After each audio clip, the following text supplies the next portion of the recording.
Bonjour Isabelle Guggenheim. Bonjour. Vous représentez IDEAS. Est-ce que vous pouvez nous présenter brièvement la structure?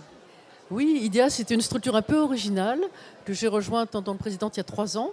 Notre objectif, c'est d'accompagner, d'offrir un accompagnement bénévole aux associations et fondations pour les aider à optimiser, à améliorer leur gouvernance, leur action, leur transparence, à travers un processus structurant et qui porte vraiment ses fruits.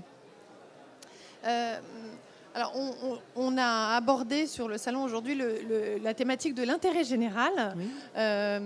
De quoi parle-t-on quand on parle d'intérêt général, selon vous? Oui, je vais rentrer un peu plus dans le détail. Je crois que la démarche d'IDEAS s'intègre vraiment dans une démarche d'intérêt général. Pourquoi? Parce que tout le parcours que nous proposons permet aux associations et aux fondations de se professionnaliser, de se structurer, de définir des stratégies. Et c'est vraiment un service qu'on rend au monde associatif en permettant une action plus efficace, plus opérationnelle. Donc c'est très bien perçu d'ailleurs par l'ensemble des partenaires, qu'il s'agisse d'autres associations ou de partenaires publics et privés. Comment accompagnez-vous les fondations, notamment, à s'inscrire dans l'intérêt général? Alors notre démarche par rapport aux fondations s'interprète vraiment à différents niveaux. Je vais donner quelques exemples. D'une part, certaines fondations viennent elles-mêmes s'inscrire dans la démarche d'accompagnement IDEAS, qui débouche sur un label. Et certaines, non des moindres, puisque nous avons travaillé et donc labellisé avec la Fondation Apprentis d'Auteuil, avec la Fondation de France, avec la Fondation AVEC et d'autres encore, je ne vais pas toutes les citer. Donc ça, c'est une première chose. Et ce qui est intéressant de voir, c'est que l'outil développé par IDEAS s'adapte vraiment aussi bien à de petites structures qu'à de très grosses fondations, vis-à-vis desquelles on joue vraiment un rôle bienveillant, évidemment, qui peut aider à identifier des redondances, des difficultés, des améliorations. Et c'est un vrai dialogue à très très bon niveau qui s'engage avec ces fondations. On constate que le secteur du monde associatif se professionnalise. Oui.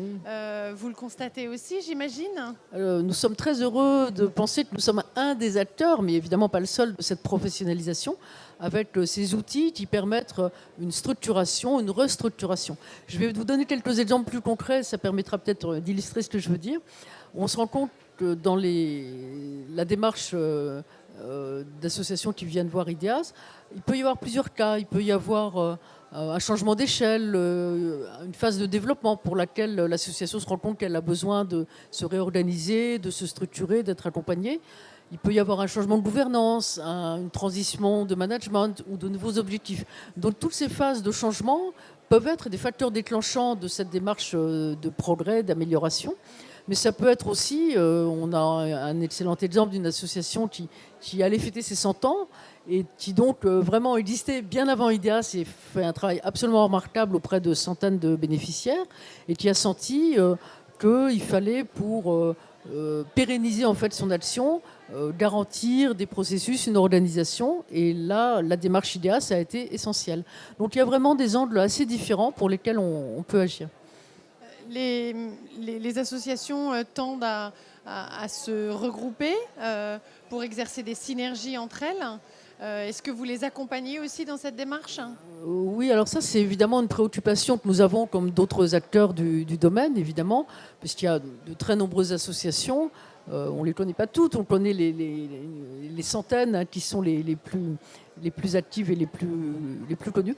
En quoi est-ce qu'on peut aider? On peut aider d'une part une association qui aurait un projet de rapprochement avec une autre à elle-même se remettre un peu se restructurer, parce qu'on sait bien que quand on veut se rapprocher ou se coordonner avec quelqu'un, il faut soi-même être extrêmement organisé.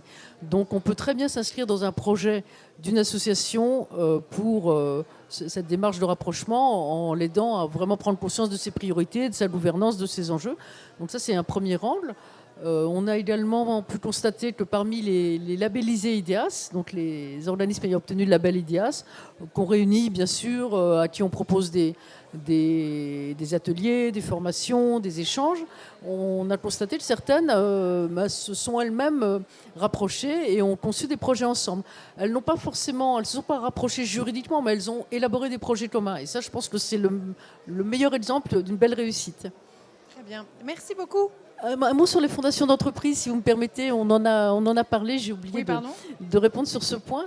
Vis-à-vis des fondations d'entreprise, on est régulièrement contacté. Pourquoi ? Parce que les fondations d'entreprise ont souvent des moyens en interne de très bon niveau et ont des outils pour apprécier les projets qu'elles veulent soutenir. Ça, c'est le premier niveau. Mais on se rend compte, quelquefois, et c'est pour ça qu'elles viennent nous revoir, qu'elles n'ont pas les outils spécifiques à une bonne lecture du monde associatif.